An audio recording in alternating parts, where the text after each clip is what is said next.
اعوذ باللہ من الشیطان الرجیم بسم اللہ الرحمن الرحیم۔ ویورز السلام علیکم۔ ویورز میں ہوں آپ کا میزبان سید احمد سمیع اور آپ دیکھ رہے ہیں سید احمد سمیع یوٹیوب چینل راولپنڈی سے۔ ٹی ایل پی کالعدم تنظیم ہے، لیکن اس سے پہلے ایک بات آپ کو بتاؤں، آپ ذرا غور کریں کہ ایک دم یہ پی ڈی ایم بھی متحرک ہو گئی، ایک دم جو ہے تمام سیاسی جماعتیں بھی متحرک ہو گئی، بلوچستان کے اندر تحریک عدم اعتماد آ گئی اور ملک کے اندر ایک افراتفری پھیلانا شروع کر دی، اور اس کا جسے کہتے ہیں کہ سنیریو کیا بنایا ہے کہ جناب جیسے فوج کی اور وزیر اعظم کی لڑائی ہو گئی، جو میں نے پرسوں اپنی ویڈیو میں کٹی کا لفظ استعمال کیا تھا۔ تو یہ تمام کے تمام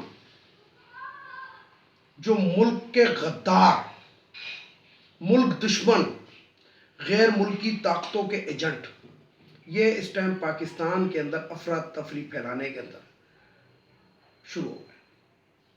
خادم رضوی صاحب، یہ وہی خادم رضوی ہیں جن کی یوٹیوب کے پر کوئی تھی وابیاں دی کیڑی اذان ہوندی ہے، اس کا کون احترام کرتا ہے؟ یہ وہی خادم رضوی ہے کہ جس کے جلسے کے وہ جنازے کے اندر پورا دکھایا کہ جناب جیسے پوری دنیا امنڈ آئی ہے۔ تو آپ ذرا یہ دیکھیں کہ میلکم مارشل تھا ایک ویسٹ انڈیز کا بالر،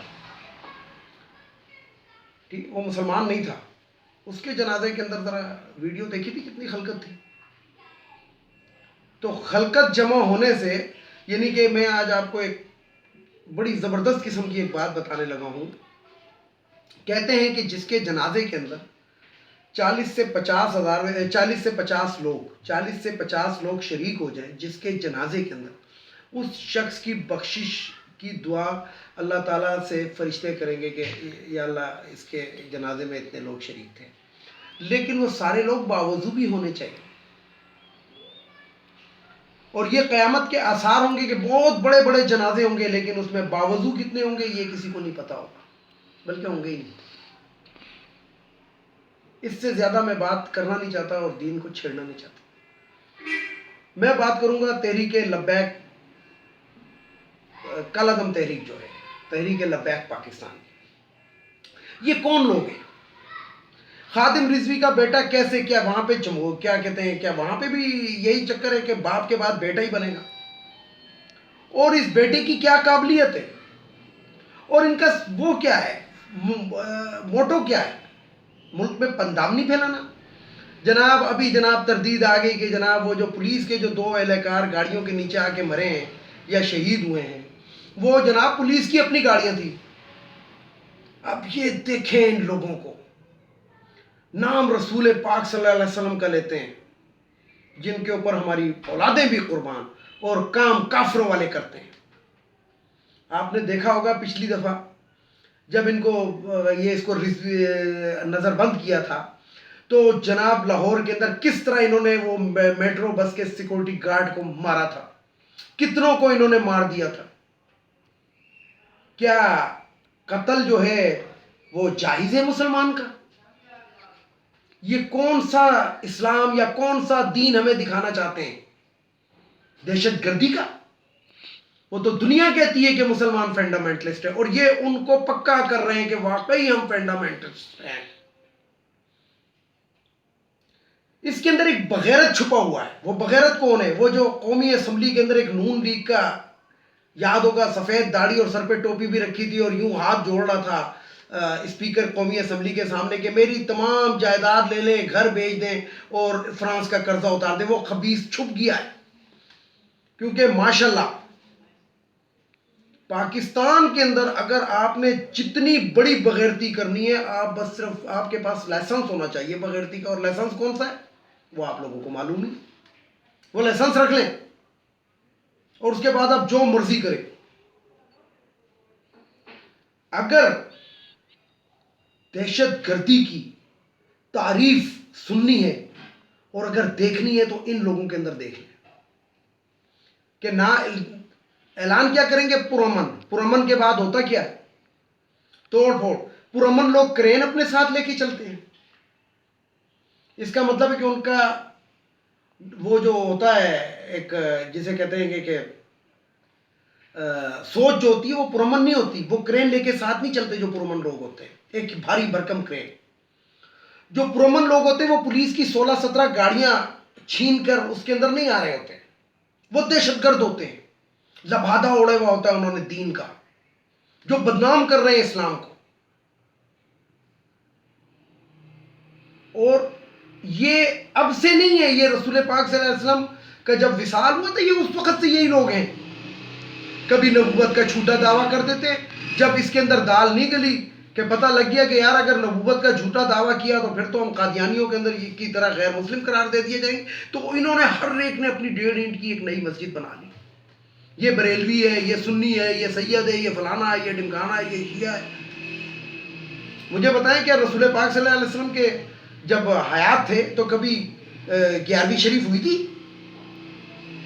کیا کبھی 12 ربیع الاول عید میلاد النبی کے طور پہ منایا گیا تھا جب رسول پاک حیات تھے, یا 4 خلیفہ ان کے بعد تھے؟ کیا ان کے دور کے اندر یہ منایا گیا تھا؟ کیا ان کے دور میں چراغاں کیا گیا تھا؟ نہیں, یہ بعد میں پیدا ہو گئے. یہ اسلام کے اندر بلیک شیپ سے کالی بھیڑیں جو اسلام کو بدنام کر رہے ہیں دنیا کے اندر. آپ مجھے بتائیں نا, فرانس کے ساتھ آپ کا پرابلم ہے, پاکستان کے ساتھ آپ کا کیا پرابلم ہے کہ پاکستان کے 22 کروڑ عوام کو آپ لوگ تنگ کر رہے ہیں, سڑکیں بند کر رہے ہیں, جلسے جلوس کر رہے ہیں, توڑ پھوڑ کر رہے ہیں. یہ ہمارے ٹیکس کے پیسوں سے سب کچھ بنا ہوا ہے جو آپ توڑ رہے ہیں, اور اس کے بعد جناب آپ وہ بھی بن جاتے ہیں کہ جی مظلوم بھی بن جاتے ہیں. کہاں کے مظلوم؟ یہ قصائیوں کی وہ شکلیں ہیں, قصائیوں کی وہ شکلیں ہیں جو انسانوں کو ذبح کرتے ہیں. یہ قصائی تو بہت اچھا ہوتا ہے, وہ تو گائے بھینس بکرے مطلب جانور کو ذبح کرتے ہیں, لیکن یہ انسانوں کو ذبح کر رہے ہیں. پاکستان کا چہرہ دنیا کے اندر مسخ کر رہے ہیں. رسول پاک کے دور کے اندر یعنی کہ ہمارے بھی جو سفیر تھے وہ دوسرے مسلمانوں کے سفیر بھی دوسرے, نجاشی کا قصہ بھی آپ نے سنا ہوگا کہ کدھر کدھر رسول پاک صلی اللہ علیہ وسلم نے اپنے سفیر بھیجے تھے. جب خالد بن ولید کے پاس یہ رومن سفیر یا یہ آتے تھے, انہوں نے قتل کیا تھا؟ انہوں نے کسی کو مارا تھا؟ بلکہ سفیر کو عزت دی گئی تھی, اس کو اپنے پاس بٹھایا جاتا تھا کہ مسلمانوں کے اندر ہر شخص برابر ہے اور اس کو ہم برابری کا درجہ دیں گے. جب ایران کا سفیر, جب ایران حضرت خالد بن ولید جنگ کرنے کے لیے پہنچے, ان کا سفیر آیا تو انہوں نے اس کو کھانا پیش کیا تھا, اور انہوں نے کہا تھا کہ یہ میری مہمانداری ہے, اب ہماری بات مان لو نہیں تو جنگ ہوگی, جنگ کے بعد پھر وہ نہیں ہوگا. یہ کون سا اسلام لے کر آ رہے ہیں؟ یہ خادم رضوی کون سا جناب اس جگہ کے اندر زہر بو کر چلا گیا ہے, خود تو مر گیا, اور جناب پاکستان میں فسادہ اپنے بیٹے کی شکل کے اندر ایک بدصورت قسم کا, بھیانک قسم کا ایک شخص ہمیں دے گیا کہ جو اس نے اسلام کا لبادہ اوڑھا ہوا ہے اور کام جو ہے وہ شیطانوں والے کر رہا ہے. مجھے بتائیں نا, یہ جو لوگ, ہو سکتا ہے آج جو میں بات کر رہا ہوں یہ بہت لوگوں کو بری لگے, لیکن مجھے بتائیں اسلام میں تشدد کدھر ہے؟ جب رسول پاک صلی اللہ علیہ وسلم ایک وادی سے گزر رہے تھے, ان کے اوپر اتنے پتھر برسائے گئے تھے کہ ان کے جوتے مبارک جو تھے وہ بھی خون سے بھر گئے تھے, تو حضرت اسرائیل علیہ السلام آئے تھے, انہوں نے کہا اگر کہو تو میں یہ پہاڑ اس قوم پہ الٹ دوں. انہوں نے کہا نہیں. کیا نہیں کروا سکتے تھے؟ ادھر رسول پاک صلی اللہ علیہ وسلم اگر چاہتے تو جبرائیل کی بھی ضرورت نہیں تھی, خود ہی پہاڑ کو اشارہ کر دیتے, لیکن انہوں نے صبر اور برداشت کا وہ دیا. آپ اپنے اندر اس قسم کی کوالٹی پیدا کریں کہ وہ فرانس والے آپ سے معافی مانگنے پہ مجبور ہو جائیں. مرچوں میں آپ ملاوٹ, گھی میں آپ ملاوٹ, دنیا کی ہر چیز کے اندر آپ ملاوٹ کرتے ہیں, مسلمان بنے ہوئے پھرتے ہیں, اور پھر کہتے ہیں مقصد دیکھیں نا. میں آپ کو ایک بات آپ کو بتاؤں, میرے ایک دوست ہیں چائنا میں, تو وہ بڑے کاروباری شخصیت ہیں گے، اور یہ موٹر سائیکل کے اسپیئر پارٹس کا وہ کاروبار کرتے ہیں، وہ چائنیز ہیں۔ تو وہ ایک دن پاکستان آئے ہوئے تھے، ایک دفعہ پاکستان آئے ہوئے تھے، تو وہ پاکستان آئے ہوئے تو میری ان سے ملاقات ہوئی، تو انہوں نے مجھے کہا کہ شاہ صاحب، آپ کے پاکستان سے جتنے بھی لوگ ہمارے پاس جاتے ہیں، جو یہ کیا کہتے ہیں گے کہ یہاں سے جو ڈیلر ہیں گے، جو تاجر ہیں گے، وہ ہمیں کہتے ہیں کہ جناب آپ چائنا کے مال کے اوپر میڈ ان جاپان کی مہر ہمیں لگا کر دے دیں۔ تو کہتا ہے کہ جب میں ان کو کھانا اپنا پیش کرتا ہوں تو وہ کھانا ہمارا نہیں کھاتے، کہتے نہیں یہ حرام ہے، کتے بلی خنزیر کھانا حرام ہے۔ تو یہ جو چائنا کے مال پہ جاپان لکھ کے جو بیچو گے تو کیا وہ پیسے حلال ہیں؟ میں نے آپ کو اپنی ایک ویڈیو کے اندر کہا تھا کہ بے شک خنزیر کا گوشت حرام ہے، لیکن بکرے کا وہ گوشت بھی حرام ہے جو حرام پیسوں سے لیا گیا۔ دنیا کی ہر حرام تو آپ لوگوں میں موجود ہے، لیکن بس آپ نے اسلام کا دبادہ اوڑھ لینا ہے، اسلام کے نام کے اوپر جناب آپ نے کہنا ہے کہ بس یہ ہو، اور کرتوت آپ کے کیا ہے کہ پولیس والوں کو آپ مار رہے ہیں، سڑکیں آپ نے بلاک کی ہوئی ہیں، دہشت گردی کرتے ہوئے آپ آ رہے ہیں، پروگرام آپ کا کیا ہے کہ جناب ہم سفارت خانوں کو اڑا دیں گے، کرین آپ لے کر اپنے ساتھ آ رہے ہیں، بلڈوزر بھی ہو سکتا ہے کہیں نہ کہیں سے پنڈی کے اندر ارینج کر کے رکھا ہوا، تو شرم اور حیا ہوتی ہے کچھ؟ فیض آباد کے اوپر آپ کا باپ آ کے بیٹھا تھا، وہ خادم رضوی، کتنے لوگوں کو اس نے تنگ کیا ہوا تھا، کوئی شرم اور حیا ہوتی ہے؟ رسول پاک صلی اللہ علیہ وسلم کا ارشاد تھا کہ اگر کسی نے ایک کانٹا بھی راستے سے ہٹا دیا تو اس کو اجر و ثواب ملے گا۔ آپ کانٹے کے بجائے کانٹے بکھیر رہے ہیں، آپ لوگوں کے رستے روک رہے ہیں۔ آج بھی وہ تصویر کسی اخبار کے اندر سوشل میڈیا پہ موجود ہے کہ عورتیں جو تھیں وہ گندے نالے میں سے کراس ہو کر جا رہی تھی، کیونکہ ادھر جنب خفیر جو تھا ایک دہشت گردوں کا بیٹھا ہوا تھا، اسلام کا لبادہ اوڑے ہوئے۔ جب وہاں سے عورتیں گزرے تو ان کے اوپر گندے گندے فکرے کستے ہیں، پھر کہتے ہیں نہیں ہم میں تو نہیں تھا، ہم میں نہیں تھا، یہ تو جی کوئی باہر کا آیا ہوا تھا۔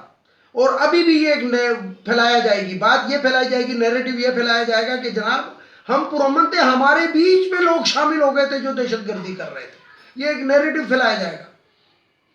بھائی آپ ایسی حرکت ہی نہ کریں کہ آپ کے بیچ میں دہشت گرد شامل ہو جائے۔ اور مزے کی بات یہ دیکھیں، کوئی بھی دینی جماعت والا، مختلف قسم کی پاکستان میں دین فروش مولیوں نے اپنی اپنی دکانیں کھولی ہوئی ہیں، مولانا فضل الرحمان ہو گیا، وہ ایک وہ جماعت ترچی ٹوپی والا بھی ہے، اور دوسرا بھی ہے ایک وہ مر بھی گیا، یہ ایک دوسرے کے پیچھے نماز نہیں پڑھتے، لیکن دہشت گردی کے اندر یہ سارے کے سارے ایک ساتھ مل گئے۔ یعنی کہ تمام دینی جماعتوں نے، ان کے قائدین نے کہا کہ ہم شرکت نہیں کریں گے، لیکن اپنے کارکنوں کو کہا کہ اس میں شرکت کریں۔ شرم ان کو مگر نہیں آتی۔ وکیلوں کے بارے میں کہا جاتا تھا کہ وکیلوں کے بارے میں کہ شیطان نے کہا تھا کہ پیدا ہوا وکیل تو شیطان نے کہا لو آج ہم بھی صاحب اولاد ہو گئے، لیکن اب وکیلوں کے بارے میں شیطان نہیں کہتا ہوگا، کیونکہ اس کی بہت ساری اولادیں جو ہیں وہ دین کا لبادہ اوڑھ کے ہمارے بیچ میں شامل ہو چکی ہیں۔ میری عوام سے گزارش ہے، جو لوگ مجھے سنتے ہیں، اس بات کو ذرا زیادہ سے زیادہ اپنے یاروں دوستوں کے اندر پھیلائیں کہ خدا کے لیے کسی شر پسند کا ساتھی مت بنیں۔ اس ملک کے اندر اگر آپ نے ایک اسٹریٹ لائٹ بھی اگر توڑی ہے نا تو وہ ہماری ہی جیب سے جائے گا۔ پہلے اس ملک کو 70 سال لوگ لوٹتے کھسوٹتے رہے، خدا کے لیے کوئی عقل استعمال کرے۔ کسی ملک کے سفیر کو ایسے نہیں نکالا جاتا جیسے آپ وہ کر رہے ہیں۔ اور ایک حقیقت والی بات میں آپ کو بتاؤں کہ اگر ہمارے رسول پاک صلی اللہ علیہ وسلم کی نعوذ باللہ عزت نہیں کرتے تو ہم بھی ان کے کسی پادری کی عزت نہیں کرتے۔ یہ کسی کو نظر نہیں آتا، پادری یا ان کا جو راہب جو بھی ہوتا ہے۔ ویڈیو کو لائک کریں، شیئر کریں، سبسکرائب کریں، بیل آئیکن کے بٹن کو ضرور دبائیں تاکہ میری نیکسٹ ویڈیو آپ کو مل سکے۔ اس کے ساتھ ہی اجازت چاہوں گا، اجازت چاہنے سے پہلے میرے روایتی جملے، ایک تو ان افغانیوں کو ہمارے ملک سے چلا جانا چاہیے، ایک جو ہے یہ جو خواتین کی مخصوص نشستیں قومی اسمبلی، صوبائی اسمبلی، سینٹ، یہ نہیں ہونی چاہیے۔ تیسرا وہ جو بھگوڑا لندن میں بیٹھا ہوا ہے اس کو واپس آنا چاہیے. اور سب سے آخر میں عدالتوں کو چاہیے کہ اس چیز پہ بھی سو موٹو ایکشن لے کہ یہ جناب کون ہیں گے یہ لوگ, کیوں راستے بند کر رہے ہیں, کیوں آ رہے ہیں. عدالتوں کا کام ہے, کیونکہ عدالتوں کے اندر ہی ان مجرموں کو بنا کے پیش کیا جاتا ہے. تو عدالت جو ہے جس نے اربوں روپے کا گھپلا کیا ہوا اور کک بیک کیا ہوا اور جناب جسے کہتے ہیں کہ ہنڈیاں کے صورت میں پیسہ باہر بھیجا, اس کو 50 روپے کے اسٹامپ پیپر پہ عدالتیں ہی چھوڑتی ہیں. صرف بھابھیوں کے آنسوؤں کے اوپر نہ جائیں, جج کی کرپشن پہ بھی جائیں. اس کے ساتھ اجازت چاہوں گا تمام دیکھنے والے سننے والوں کو. اللہ حافظ. اور آخر میں وہی نعرہ, پاکستان زندہ باد.